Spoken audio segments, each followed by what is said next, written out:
मैं जितना दिन जीऊंगा मुझे नहीं लगता लगातार जो साजिश चल रही है मेरे खिलाफ,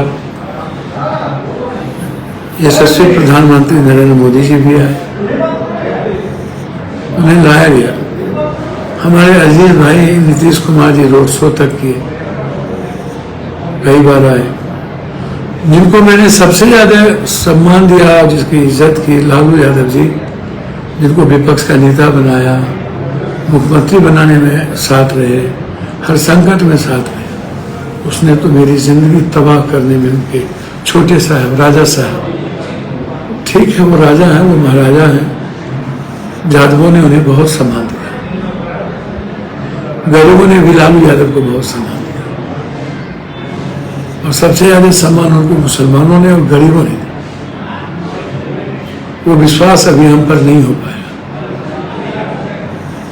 जबकि दुनिया में इतिहास नहीं होगा कि कोई पप्पू यादव जैसा मदद और सेवा कर सकता हो। हम 7 महीने से लगभग नहीं सोए, चुनाव में आज लगभग 17वां दिन है मेरा नहीं सोना, मेरी आंखें नहीं झेपी गई है। मैं मेंटली कितना टॉर्चर हुआ हूं इसका अंदाजा कीजिए। 50-50 MLA MLC और अपने कैंडिडेट को जिताने के लिए नहीं, सिर्फ जदयू को जिताने के लिए। आप सोचिएगा, जब वो खुद ही कैंडिडेट के सामने बोल रहे हो इनको नहीं दो तो उनको दे दो, एक जगह नहीं बोले, जानकी नगर में भी बोले, याद होगा, हमेशा बोले। लास्ट में तो उन्होंने यहां तक कह दी एक ही चुनाव नहीं ना है, आगे देखेंगे। हेलो जी, प्रणाम पूर्णिया, सलाम पूर्णिया, जोहार पूर्णिया। मैं सबसे पहले एक बेटे, एक भाई की तरह, एक बेहतर दोस्त की तरह आपको अपना जीवन समर्पित करता हूं। अब ये जीवन मेरा नहीं है, ये जीवन पर किसी का अधिकार नहीं रहा सिवाय इस बिहार के, इस पूर्णिया के सभी जाति धर्म वर्ग के परिवार का। आप मेरे परिवार हैं, मैं आपको अपना पप्पू परिवार मानता हूं। मैं दिल से आप सबसे प्यार करता हूं। मैं सच्चा इंसान हूं,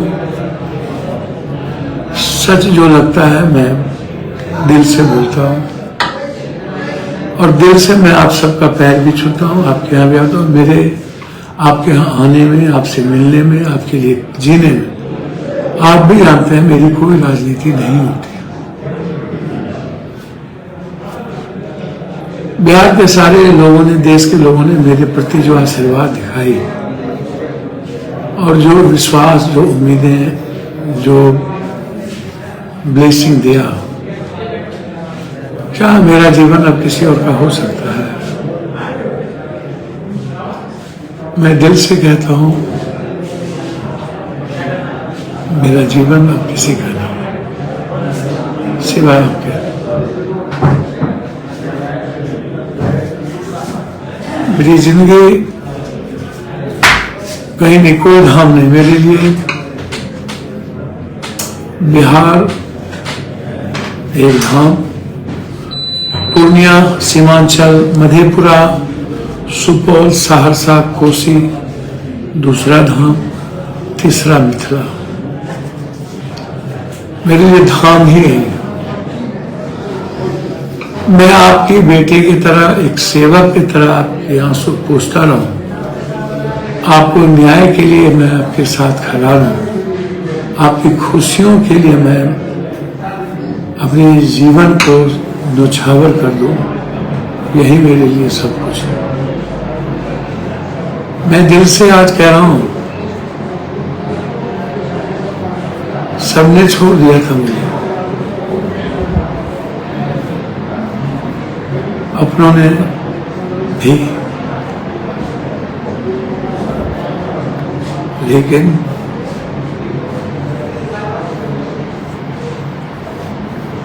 पूर्णिया की आवाम ने मुझे गले लगाया। मधेपुरा, कटिहार, सुपौल, सहरसा, किशनगंज, पूर्णिया के एक एक साथी, हर दल के लोग, हर दल के वर्कर को मैं थैंक्स देता हूँ कि आप लोगों ने हमारे लिए खड़े रहे, आप मेरे लिए आए। मैं आपका ऋणी हूँ, आपके साथ रहूंगा, आपके सम्मान में कोई कमी नहीं आने देंगे। बिहार के जो लोग मेरे लिए आए, मैं उस परिवार के लिए सदा ऋणी रहूंगा। जब भी आपके परिवार की प्रतिष्ठा की बात आएगी, मेरा पूरा समर्पण आपके प्रति है। मैं पूर्णिया के युवाओं से कहना चाहूंगा, छात्रों से, विशेष तौर पर व्यवसायी भाइयों से, डॉक्टर से, आप भरोसा रखिएगा।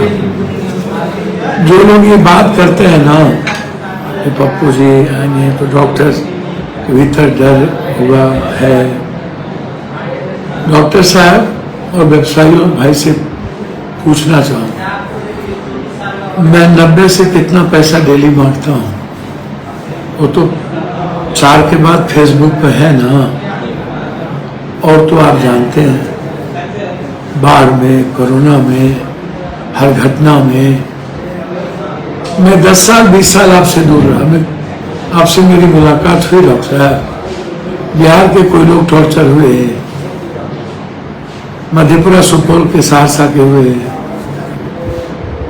मैं मधेपुरा सहरसा के व्यवसायियों को पूछिए ना, वो कैसे सुरक्षित रहा। जो लोग के पास गाड़ी, साइकिल, मोटरसाइकिल, जमीन नहीं थी, आज वो करोड़पति अरबपति कहाँ से हो गए, जो साइकिल पर चलते थे। किसी के पास हॉस्पिटल हो गया, पेट्रोल पंप हो गया, किसी को बड़े गोदाम हो गए, 100 बीघा जमीन खरीद ली, दारू के धंधे से, कई सारी चीजों से, जमीन के धंधे से। इतने पैसे कहाँ से आए, आप जरा बताइए ना।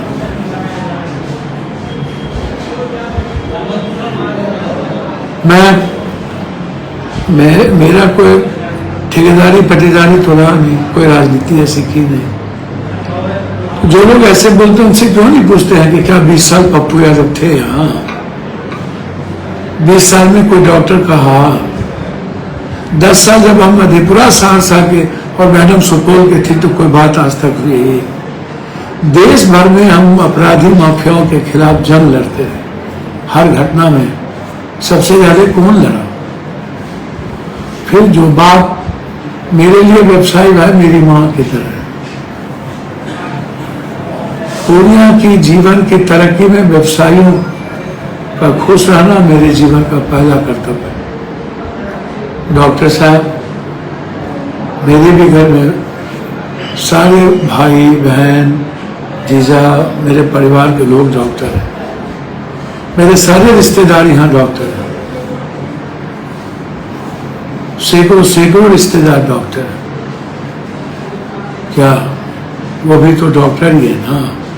हम तो आपसे उम्मीद ही नहीं करेंगे जनता को लेके, हम आग्रह करेंगे, आग्रह तो कर ही सकते हैं ना। हम लोग एक दूसरे के साथ बैठ के पूर्णिया को अच्छा तो बना ही सकते हैं ना। इतना करने का तो अधिकार है ना मुझे, एमपी या जनप्रतिनिधि होने के नाते। हम और लोग तो हैं नहीं, हमारे पास चुनाव लड़ने के लिए पैसे नहीं थे। हमारे दोस्तों ने, हमारे कुछ मित्रों ने हमें पैसा दिया, जमीन बेचने का प्रयास किया, नहीं बेच पाए। 1-1 रुपया से लेके 1-1 लाख 10-10 लाख रुपये तक लोगों ने हमें मदद की। और जिन लोगों ने हमें ये मदद की है, क्या मैं भूल जाऊंगा? मैं उस परिवार के लिए अपना जिंदगी दे दूंगा। हमें अपनों ने नहीं दिया, अपनों ने मदद नहीं की।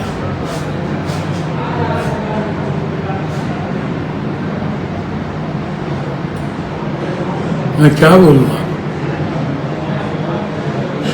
सच्चाई। आज मैं लाइव क्यों हूँ? कल वोट है इसलिए नहीं।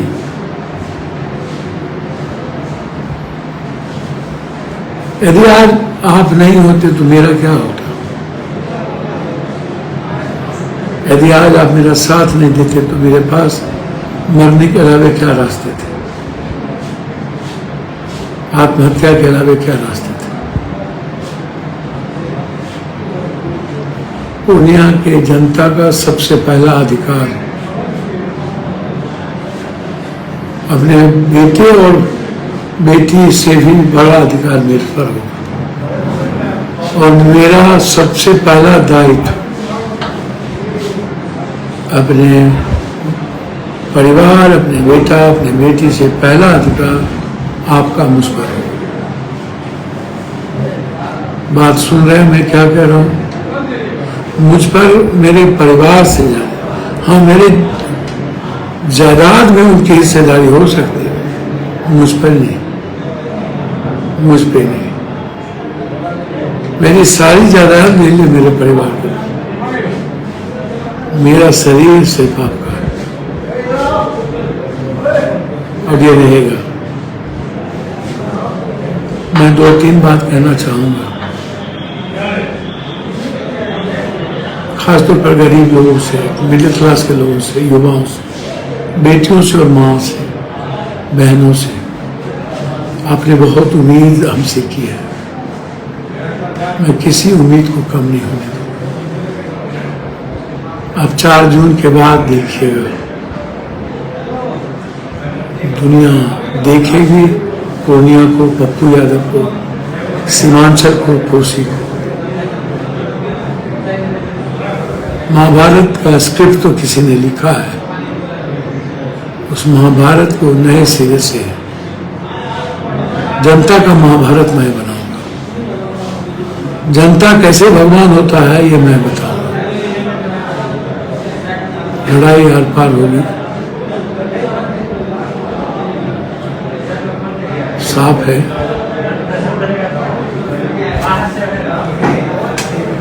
और सिर्फ आपके लिए हो। मैं जितना दिन जीऊंगा मुझे नहीं लगता लगातार जो साजिश चल रही है मेरे खिलाफ, यशस्वी प्रधानमंत्री नरेंद्र मोदी जी भी आए, उन्हें लाया गया। हमारे अजीज भाई नीतीश कुमार जी रोड शो तक किए, कई बार आए। जिनको मैंने सबसे ज्यादा सम्मान दिया, जिसकी इज्जत की, लालू यादव जी, जिनको विपक्ष का नेता बनाया, मुख्यमंत्री बनाने में साथ रहे, हर संकट में साथ रहे, उसने तो मेरी जिंदगी तबाह करने में उनके छोटे साहब, राजा साहब, ठीक है वो राजा है, वो महाराजा है, यादवों ने उन्हें बहुत सम्मान दिया, गरीबों ने भी लालू यादव को बहुत सम्मान दिया, और सबसे ज्यादा सम्मान उनको मुसलमानों ने और गरीबों ने। वो विश्वास अभी हम पर नहीं हो पाया, जबकि दुनिया में इतिहास नहीं होगा कि कोई पप्पू यादव जैसा मदद और सेवा कर सकता हो। हम 7 महीने से लगभग नहीं सोए, चुनाव में आज लगभग 17वां दिन है मेरा नहीं सोना, मेरी आंखें नहीं झेपी गई है। मैं मेंटली कितना टॉर्चर हुआ हूं इसका अंदाजा कीजिए। 50-50 MLA MLC और अपने कैंडिडेट को जिताने के लिए नहीं, सिर्फ जदयू को जिताने के लिए। आप सोचिएगा, जब वो खुद ही कैंडिडेट के सामने बोल रहे हो इनको नहीं दो तो उनको दे दो, एक जगह नहीं बोले, जानकी नगर में भी बोले, याद होगा, हमेशा बोले। लास्ट में तो उन्होंने यहां तक कह दी एक ही चुनाव नहीं ना है, आगे देखेंगे। लास्ट में तो उन्होंने सजायाफ्ता अपराधियों का सहारा तक ले लिया। मुझको जिस तरीके से मां बहन की गाली दी गई, मैं बिहार की जनता से पूछना चाहता हूं, क्या ये सही है? मेरी मां बहन को गाली दिलवाया गया, हमको कहा गया कि कोई भवन में ढूक के गोली मार देंगे। तुम छोटे साहब से लड़ते हो, नाम लिया गया विपक्ष के नेता, उससे लड़ने की हिम्मत करोगे तो मरोगे।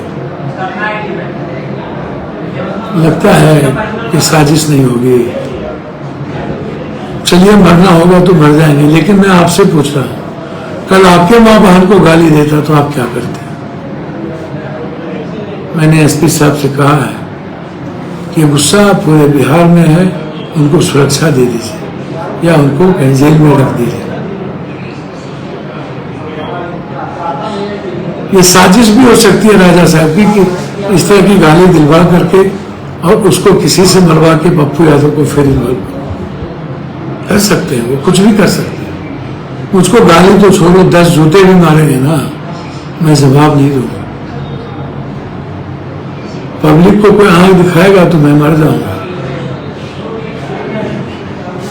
मुझको 10 जूता भी मारेगा तो चुपचाप रहूंगा। यही चाहते हैं ना मेरे फॉलोअर और बिहार और देश की जनता। रहूंगा।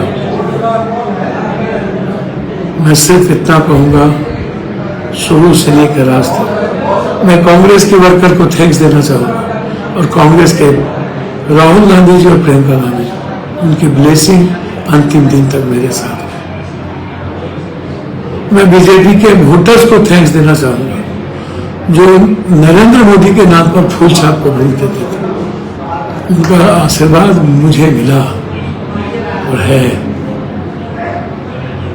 मैं आरजेडी के वोटर्स वर्कर को थैंक्स देना चाहूंगा कि आप कोसी सीमांचल से सब कुछ छोड़ के मेरे लिए आप यहां लगे रहे। सोचिएगा, मैं आपके अलावा किसी का नहीं हूं। विशेष तौर पर गरीबों को, आदिवासी को, पासवान को, राम को, ऋषिदेव को, पासी को, शर्मा को, तत्मा को, गंगोत्री को, निषाद को, मला को, केवट को, बीद को, केवरत को, जसवाल को, चौधरी को, गढ़वाल को, नुनिया को, चरवसी को, कहार को, कुम्हार को, इन सब को, जो छोटे ठाकुर को, नाई को, एक एक व्यवसायियों ने जिस तरीके से ट्रस्ट दिखाया, इसके लिए मेरी खून का एक एक बूंद का कतरा आपके लिए कर। मैं आपसे प्यार चाहता हूं, आशीर्वाद चाहता हूं। गुलाब बाग और अपने पूर्णिया के व्यवसायियों से कहना चाहूंगा, जब तक दुनिया में आपको नंबर 1 नहीं करूंगा, चैन से नहीं बैठूंगा। मैं मुसलमान भाइयों से कहना चाहूंगा, मेरी जिंदगी आपकी अमानत है। आपके विश्वास को कभी कमजोर नहीं होने दूंगा। हिंदू मुसलमान मेरे जीते जी कभी नहीं होगा। मैं राजपूत ब्राह्मण भूमिहार लाला समाज को कहना चाहूंगा कि आपने जिस तरीके से, और विशेष तौर पर पप्पू सिंह जी को, पप्पू बाबू ने जिस तरीके से हमारे प्रति छोटे भाई का प्यार दिखाया, मैं पैर छू के उनका प्रणाम करता हूं। और मैं उस समाज के प्रति, खासतौर पर ब्राह्मण समाज, भूमिहार समाज, राजपूत समाज और लाला समाज, और उसमें भी खासतौर पर बंगाली समाज का, जो विवेकानंद रामकृष्ण परमहंस को मानते हैं, कई गलतफहमियों डालने के बाद अजीता बार बार, मैं सच कहता हूं, मैं उसमें नहीं, मैं दिल की गहराई से कहता हूं कि मुझे जानकारी भी नहीं थी। आज तक प्रताड़ित होता रहा उस बात को लेकर, जबकि उनके भाई, बड़े भाई प्रदीप दास से लेकर सब मेरे साथ। इसके बावजूद भी पूरा बंगाली समाज मेरे प्रति तो दीवानगी देखी। मैं हर मां को पैर छू के प्रणाम करता हूं। और मैं राजपूत समाज के इन्फ्लुएंसर और बड़े ताकतवर पैसे वाले ठेकेदार इन लोगों से कहना चाहूंगा, मेरे ओर से कभी आपको तकलीफ नहीं पहुंचेगी। दिल से मैं कहता हूं, भगवान की सौगंध, आपकी इज्जत मेरे लिए सर्वोच्च होगा। जैसे मेरा परिवार है वैसे आपका परिवार रहेगा। मैं हर तरह के दुख सुख में आपके साथ रहूंगा। आप जो लोग साथ दिए वो भी, जो लोग चुप हैं उनको भी, जो लोग एग्रेशन में नहीं है उनको भी, सबको मैं दिल से प्रणाम करता हूँ। मैं आग्रह करता हूँ लगातार कभी मेरी गाड़ी को सीज किया जाना। आज मेरी दो गाड़ी सीज कर, मेरा जिस गाड़ी पर चल रहा था मुझे टेम्पो से आना पड़ा चल के। मेरी सिक्योरिटी की गाड़ी, लॉ नहीं कहता है, वहाँ के डीएसपी अभिजीत सिंह अभी भी उस साला हरामी साला कुत्ता कह रहा है वहाँ के पब्लिक को, गाली दे रहा है। आपको लगता है कि जो मेरे पब्लिक को गाली देगा उसके खिलाफ महाभारत का जंग में नहीं लड़ूं? लोकतंत्र में ये अधिकार तो है ना। 26 के बाद जंग होगी, आर पार हो, न भूतो न भविष्य। कोई छेड़े नहीं, कोई छेड़ेगा तो छोड़ेंगे भी नहीं। जनता मालिक है, जनता भगवान है, मेरा समर्पण है उसके लिए। और मेरे भगवान के पर कोई सवाल खड़ा करेगा तो मैं अपनी जिंदगी को खत्म करना पसंद करूं। मैं चाहूंगा चुनाव आयोग कल उस अभिजीत सिंह को मेरे कोरा से अलग रखे। मैं डीएमएसपी सबसे बातचीत करूं, मेरा आग्रह है, मेरी विनती है। मैं आरोप से मैंने लिखा है गलत तरीके से मेरी गाड़ी वहां के डीएसपी एसडीओ ने सीज की है, इसकी इंक्वायरी हो। मैं कोर्ट में भी एफआईआर करूंगा।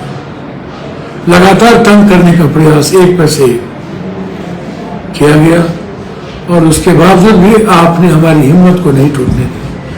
और आज जनता जो भगवान है वो चुनाव लड़ रही है। मैं सिर्फ इतने कहूंगा, गुरुरे ब्रह्मा गुरुरे विष्णु गुरुरे देवो महेश्वरा गुरुरेवो परमरम तस्मै श्री गुरु तद पदंग दर्शितं जैना तस्मै श्री गुरु। मेरे लिए मेरा समर्पण। फिर मैं अंत में एक बात कहूंगा, मैं जिंदा जब तक रहूंगा हिंदू मुसलमान की नफरत की राजनीति नहीं होने दूंगा सीमांचल पूर्णिया भोजी में। मैं जिंदा जब तक रहूंगा तब तक कास्ट वार नहीं होने दूंगा, कास्ट को अपमानित नहीं होने दूंगा, किसी दूसरे जात के सम्मान में कमी नहीं होगी। मैं खुद से ज्यादा दूसरे जाति, दूसरों के विचार, दूसरों के अधिकार के लिए जो मेरा पिता, मेरा भाई, मेरा बेटा, मेरा कोई भी होगा तो न्याय आपके लिए होगा, न्याय मेरे लिए नहीं, न्याय सिर्फ आपके लिए। और आप देखिएगा, और न्याय भी विधि ने मिनट 24 घंटा में आपके लिए उपलब्ध रहूंगा। कोई भी माफिया, कोई भी व्यवस्था आपको तंग नहीं कर सकेगी। 10,000 रोजगार मेरी जिंदगी का हिस्सा बन चुका है। आदिवासी समाज के लिए मैं जो कर सकता हूं, हर दलित आदिवासियों के लिए मैं सर्वश्रेष्ठ और सर्वोत्तम करूंगा। हर नौजवानों को रोजगार मिले इसके लिए मैं आगे बढ़ के काम करूंगा। मैं विशेष तौर पर आग्रह करूंगा युवाओं से कि आप जात पात छोड़ दीजिए। आपको जहां दिक्कत हो मैं आपके लिए पिता की तरह खड़ा हूं, एक बेहतर दोस्त की तरह खड़ा हूं। आपके हर दुख सुख में मैं सदैव रहूंगा। मैं माँ और बेटी और बहनों से कहना चाहूंगा, आपकी सुरक्षा मेरी जिंदगी की प्राथमिकता है। आपके रोजगार मेरी जिंदगी की प्राथमिकता है। इन्हीं शब्दों के साथ आपसे बस, यदि आप हमको बेटा और भाई मानते हैं, एक बेहतर दोस्त, और यदि आपके दिल में विश्वास हो पप्पू अच्छा है किसी से, पप्पू मेरे घर का है, पप्पू आपके साथ धोखा नहीं करेगा, पप्पू जो कहता है करता है, पप्पू ने जो 7 निश्चय वादे दिए वो करेंगे, पप्पू मेरे परिवार का सम्मान सबसे ज्यादा करेगा। यदि विश्वास हो तो कल 6 नंबर पे कैंची छाप जो आपका छाप है, आप जो बेटा मुझे बनाए हैं दिल में, पूरे देश का जो ब्लेसिंग मिला, आपने जो आशीर्वाद दिया है कृष्ण और अर्जुन की तरह, मैं आपसे कहूँगा सुबह निकलिए और अपने बेटे जो, अब ये लड़ाई आपके मान सम्मान की बन गई है, जिस तरीके से लोगों ने गाली गलौज दी करके दम किया और पूर्णिया आज वर्ल्ड की हॉट सीट है, पूर्णिया दुनिया देख रही है। इससे ज्यादा गौरव का क्या विषय हो सकता है? एक पप्पू के चलते और आपके साथ खड़े होने के चलते और आपके आशीर्वाद के चलते आज पूर्णिया वर्ल्ड का हॉट सीट है। क्या लगता है यदि आप एक तरफा वोट करेंगे अपने बेटे को तो 4 तारीख को गिनीज बुक में वर्ल्ड में नाम नहीं जाएगा। 3 महीने तक इस देश में सिर्फ पूर्णिया होगा और पूर्णिया को दुनिया देखने आएगी। आप हमें अपना बेटा बनाइए, मैं आपको विश्व के मानचित्र में पूर्णिया को ऊंचा करूंगा। I change our family, I change our Purnia, I change our my एक ब्लेसिंग जो है रिश्ता है, उस रिश्ते को एक मजबूती के लिए वही कहावत है, we want and I want. पीछे मुड़ के नहीं देखेंगे, सिर्फ आपके लिए जिएंगे। बहुत बहुत धन्यवाद और बधाई के साथ कल के महापर्व के लिए आप पूर्णिया में ही नहीं, आप किशनगंज में भी, आप कटिहार में भी, आप भागलपुर में भी, आप कांग्रेस को वोट दें। मैं किशनगंज, कटिहार, भागलपुर के हर अपने दल और मुझे चाहने वाले से आग्रह करूंगा कि कल आपका एक एक वोट कांग्रेस के हाथ छाप को मिले। यह मैं आपसे उम्मीद करता हूं। यदि आप हमको ब्लेसिंग देते हैं तो वहां भी कांग्रेस की मदद करें। बहुत बहुत धन्यवाद के साथ मैं आपको प्रणाम करता हूं और आने वाले समय में पूर्णिया के लिए जो उचित निर्णय होगा वो मैं लूंगा। पुनः एक बार पूर्णिया की महान जनता के प्रति, माँ बहनों के प्रति, युवाओं के प्रति और बुजुर्गों के प्रति, एक बेटे का, एक भाई का, दोस्त का प्रणाम पूर्णिया, सलाम पूर्णिया, जोहार पूर्णिया। धन्यवाद।